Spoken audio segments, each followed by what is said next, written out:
ভাইদের গুলো কত করে ভাই পিস? হ্যাঁ 10 টাকা। না আগে ঈশান ওই জায়গার থেকে কিনলো কেন? এখান থেকে তো 10 টাকার ভালো বড় এখান থেকে কিনছে। আমি ওই যে ওইখান থেকে নিয়েছি ওই লালটা। হ্যাঁ তিনটা জিনিস নিয়েছি 40 টাকা।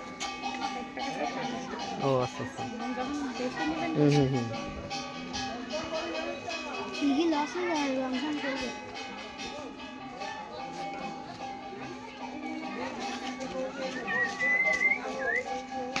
আমার ছোটবেলায় ছিল অনেক, এই আমাদের গ্রামে অনেক আগে থেকে পূজা হচ্ছে। হ্যাঁ মানে আমি ছোট থাকতে তখন থেকে যা নিয়ে তোদের তো এখন ছুটি হয়ে যাবে, ছুটি হলে তাই বাড়ি যা, বাড়ি গিয়ে টাকা নিয়ে আয়। ছুটি লাগতেছে কি করে? আসোই তো এই জায়গায়।